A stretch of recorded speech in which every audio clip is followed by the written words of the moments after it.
अस्सलाम वालेकुम स्टूडेंट्स। तो आज हम लोग क्लास 7 की मैथ का चैप्टर नंबर 5 और उसकी एक्सरसाइज 5A के फर्स्ट 2 क्वेश्चन इस वीडियो में सॉल्व करेंगे। अगर आपने इससे पहले चैप्टर्स की वीडियोस नहीं देखी, अगर आप देखना चाहते हैं तो मेरे चैनल पे प्लेलिस्ट में वो सारी वीडियोस मौजूद हैं, आप जाके देख सकते हैं। आज का टॉपिक स्टार्ट करते हैं। Let's start the video.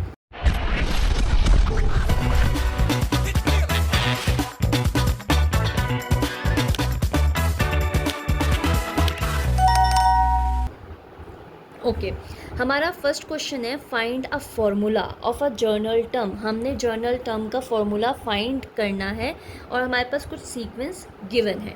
अब मैं पहले यहाँ पे सीक्वेंस लिख लेती हूँ 7, 13, 19, 25, 31 और उसके आगे हमने फाइंड आउट करनी है, यानी कि इस सीक्वेंस का हमने जर्नल टर्म का फॉर्मूला बनाना है। तो इसको एक दफ़ा पहले नीचे दोबारा लिख लो, क्योंकि हम क्वेश्चन में उसको सॉल्व नहीं कर सकते डायरेक्टली।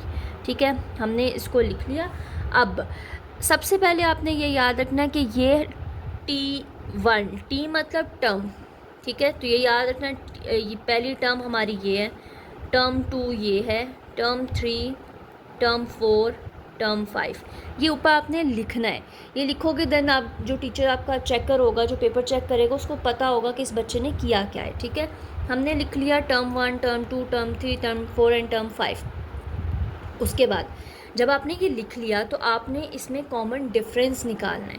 अगर मैं यहाँ पे लिख रही हूँ कॉमन डिफरेंस, कॉमन डिफरेंस का मतलब है कितने कितने का डिफरेंस है इन सब में, इन 5 वैल्यूज़ में। यानी कि अगर हम 7 में क्या चीज़ प्लस करें तो 13 आए, फिर 13 में क्या प्लस करें 19 आए। अगर हम 7 से देखते हैं, 7, 8, 9, 10, 11, 12 एंड 13, यानी कि हमने कितने प्लस किए, +6 किया। अगर हम 13 में 19 देखते हैं, 13, 14, 15, 16, 17, 18, 19, यानी कि इसमें भी 6 हो रहा है। 19 में फिर 6 प्लस करेंगे 25, फिर 6 प्लस करेंगे 31, यानी कि इन सब में +6 कर रहे हैं। तो हमारे पास कॉमन डिफरेंस क्या आ रहा है, 6, यानी कि 6 हमारा जो है कॉमन डिफरेंस है इन सब में। जब आपने कॉमन डिफरेंस निकाल लिया, उसके बाद आपने टर्म बिफोर T1 ये निकालना है, यानी कि T1 है ना, T1 से पहले क्या है, T0, टर्म 0, वो निकालनी है। अब आप यहाँ पे लिख लें term before T1 equal to T0, यानी कि अब T1 हमारे पास क्या था, 7 में हम आगे +6 कर रहे हैं। अगर हम पीछे जाएंगे तो पीछे क्या होगा, -6 होगा। तो 7 में से आप यहाँ लिख लो 7 - 6, क्योंकि हम पीछे जा रहे हैं ना, आगे जा रहे थे तो प्लस हो रहा था, पीछे जाएंगे तो माइनस होगा। जो एंड वाली T1 है हमारी टर्म 7, इसमें से हमने पीछे T0 में जाना है, T0। तो वो कितने होगी, 7 में से आप 6 माइनस कर दो तो आपकी क्या वैल्यू आएगी, 1, यानी कि जो T0 है वो हमारे पास क्या आया, 1। ये हमारा T0 आ गया। कॉमन डिफरेंस भी निकाल लिया, T0 भी पता चल गया कि ये है क्या। अब हमने इसका जर्नल टर्म सीक्वेंस का फॉर्मूला जो है वो लिखना है। जर्नल, आप खाली जर्नल टर्म भी लिख सकते हो, ठीक है, इक्वल टू TN इक्वल। अब आपने यहाँ याद रखना है कि हम हम फार्मूला बना रहे हैं। ठीक है, ये फार्मूला बनेगा, देन फिर इसके आगे वैल्यूज़ हम निकाल सकते हैं। ठीक है, जस्ट उन्होंने सिर्फ अभी यही बोला सवाल में कि आपने फार्मूला बनाना है, फार्मूला फाइंड आउट करना है। तो ये अब हम फार्मूला बना रहे हैं, इससे आगे हम उसको फाइंड भी कर सकते हैं, लेकिन जब हम वो सवाल में बोलेंगे तब करना है। टी का मतलब मैंने क्या बताया था, टर्म है ये। ठीक है, एन मतलब नंबर, टर्म नंबर, कौन सा टर्म हमने आगे निकालना है वो भी मैं बताती हूँ। इसके बाद आप लिखोगे हमारा कॉमन डिफरेंस किस चीज़ का आया था, 6 का, तो आप यहाँ पे लिखोगे 6n। ठीक है, 6n प्लस कॉमन T0 की वैल्यू क्या थी, 1। तो ये हमारा बन गया फॉर्मूला जर्नल टर्म का कि Tn इक्वल है 6n + 1 के। ठीक है, तो अब अगर आप चेक करना चाहते हो कि ये फार्मूला ठीक है या नहीं ठीक, अब ये हमारा टर्म 5 थी। अगर आप टर्म 6 निकालना चाहते हो तो जहाँ पे नंबर है, कौन सा नंबर हम निकाल रहे हैं, 6 निकाल रहे हैं, तो यहाँ पे आप 6 लिखोगे, यानी कि T इस n की जगह पे छोटा सा 6 इक्वल टू 6 n के साथ क्या हो रहा है मल्टीप्लाई, कौन सा नंबर हम देखना चाहते हैं 6 का, तो 6 से मल्टीप्लाई होगा +1 करोगे 6 6 जार 36 +1 किया तो 37। अब आप अगर करके देखो 31 में 6 प्लस करो 31 32 33 34 35 36 37 आता है 37। अब वैसे भी आएगा लेकिन उन्होंने सिर्फ हमें ये बोला है कि आप जर्नल टर्म का फॉर्मूला हमें बना के दिखाओ। आपका क्वेश्चन यहाँ पे ही ख़त्म हो जाएगा फॉर्मूला तक। वो तो मैंने आपको समझाने के लिए दिया कि अगर हम यही फॉर्मूला यूज़ करें तो हमारा आंसर कैसे निकलेगा। ठीक है, आई होप आपको ये क्लियर हो गया। अब चलते हैं नेक्स्ट पार्ट की तरफ। पार्ट बी हमारे पास है -4 -1 2 5 8। ठीक है, अब सबसे पहले हमें क्या देखना है, इसका कॉमन डिफरेंस। आप यहाँ पे लिख लो कॉमन डिफरेंस। अब इसमें क्या कॉमन डिफरेंस है, देखो यहाँ माइनस है तो माइनस, और यहाँ पे हम नीचे क्या डिफरेंस आएगा, प्लस माइनस माइनस हो सकता है, तो यहाँ माइनस है तो हम यहाँ प्लस लगाएंगे, यानी कि प्लस माइनस फिर माइनस हुआ।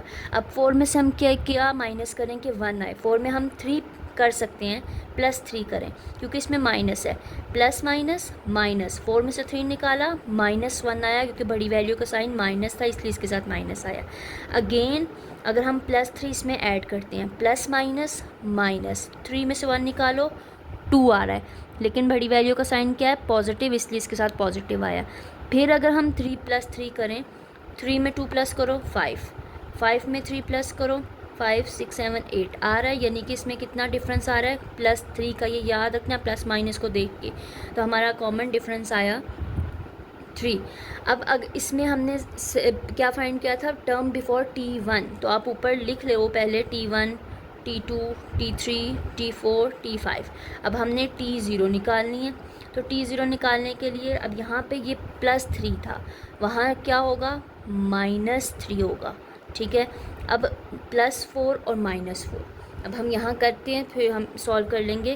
Term before T1 equal to T0, T1 की वैल्यू क्या थी -4, यहाँ हम आगे प्लस कर रहे थे, यहाँ -3 करेंगे तो -3 करो तो क्या वैल्यू आएगी, plus minus minus, sorry minus minus plus, 4 में अब 3 प्लस करो 4 5 6 7 7, बड़ी वैल्यू क्या है 4, 4 का साइन क्या है माइनस, तो यहाँ हमारा टर्म बिफोर आया -7, यानी कि T0 की वैल्यू क्या आई होगी हमारे पास -7।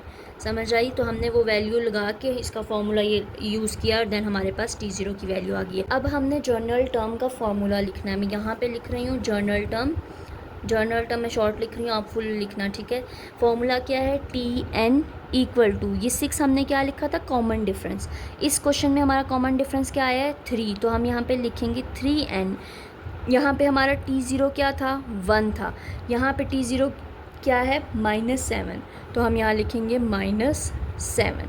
ठीक है, अब Tn हमारे पास क्या है, n की वैल्यू अब हम निकाल, ये हमारा फॉर्मूला बन गया, यहाँ पे आपका ये ख़त्म हो जाएगा। ठीक है, आंसर यही है आपका, लेकिन अब हम चेक करेंगे कि क्या हमारा आंसर ठीक आ भी रहा है या नहीं ठीक आ रहा।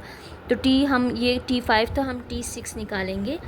Tn की वैल्यू क्या है 6 लिख ली, अब 3 लिखो, 3n, n क्या है 6 -7, 3 6 आर 18 -7, तो 18 में से 7 माइनस करो तो क्या आता है, तो 18 में -7 करो तो हमारे पास वैल्यू आती है 11।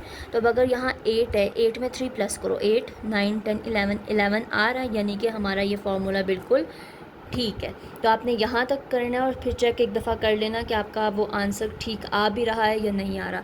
बस ये याद रखना है n के साथ कॉमन डिफरेंस की वैल्यू, और ये यहाँ पे प्लस माइनस देख के लगाना है, जो आपका T0 की वैल्यू होगी वो यहाँ पे आएगी। ठीक है, तो ये था आपका पार्ट बी। अब हमारा नेक्स्ट क्वेश्चन है पार्ट सी, वो है 60 67 74 81 और 88, और इसके आगे अब 1 to so on आगे फर्दर जा रहा है। ठीक है, अब सबसे पहले हमने इसको एक दफ़ा दोबारा लिखना है, 60 67 74 81 और 88।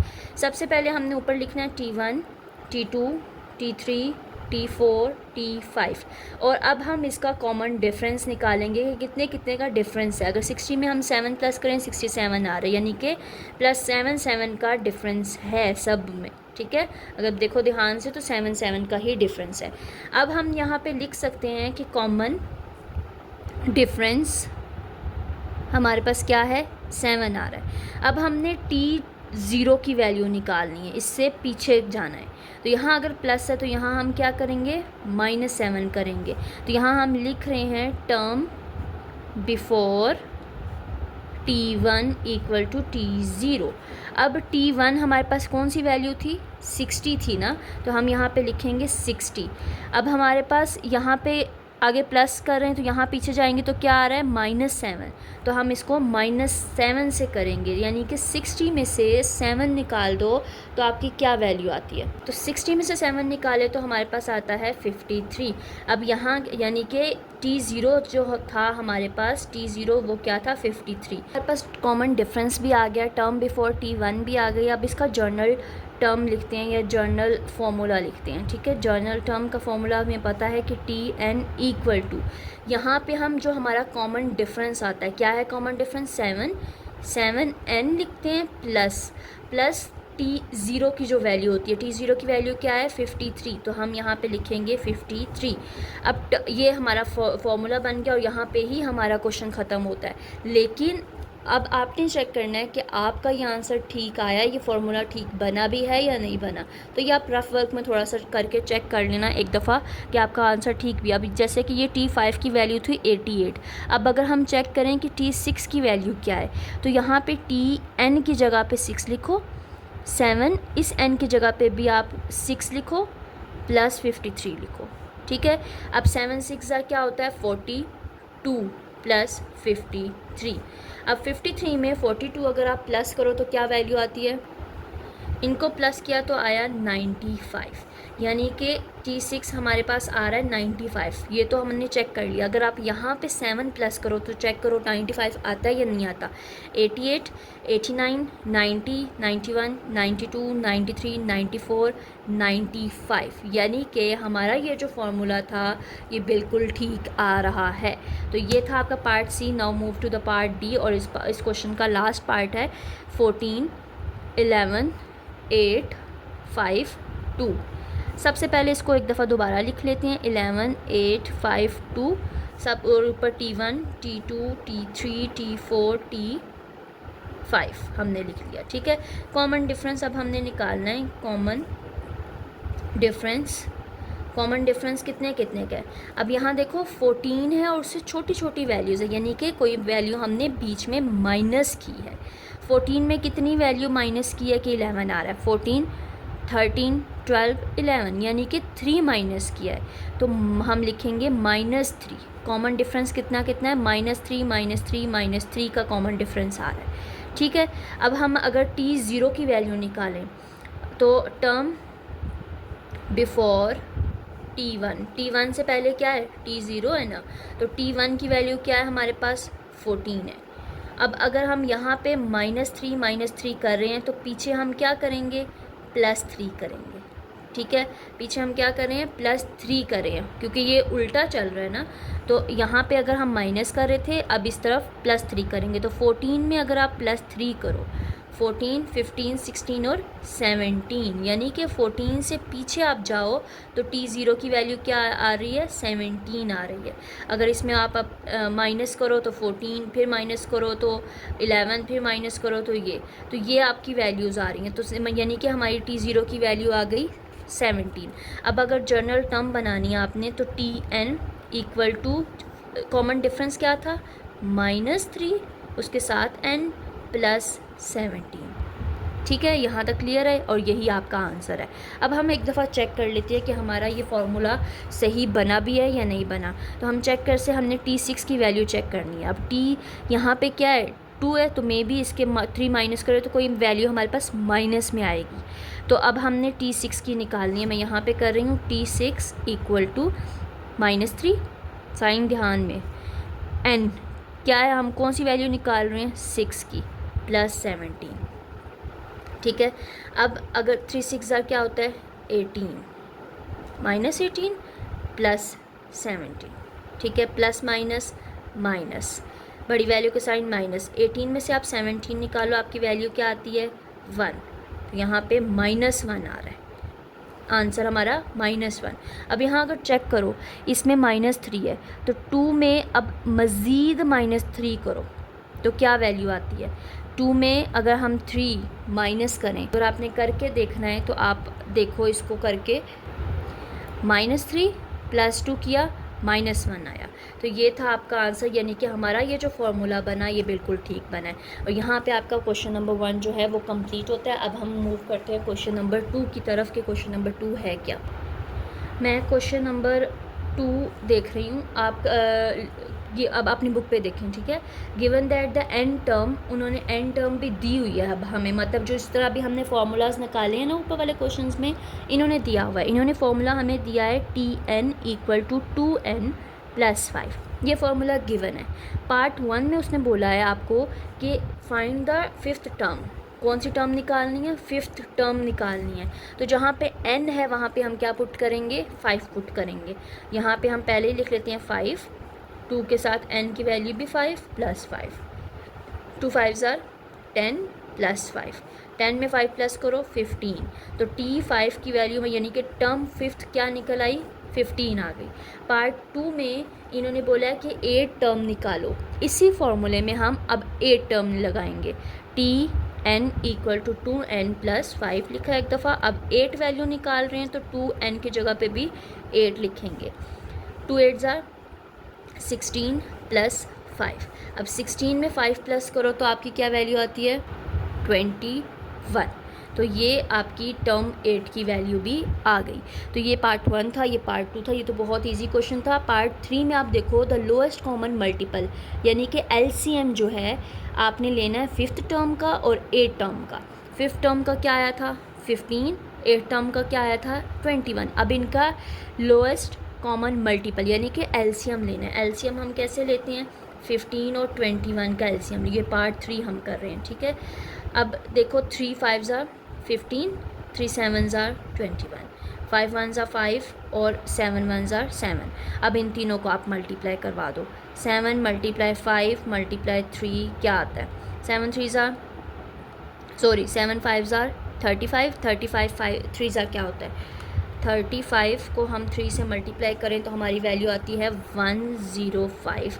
And this is your answer of question number 2 का पार्ट 3, ठीक है। तो आप, आई होप आपको ये समझ आ गई हो कि एन टर्म का फॉर्मूला हमने बनाना कैसे है और अगर वो गिवन हो तो उसमें वैल्यूज़ को पुट करके कैसे करना है।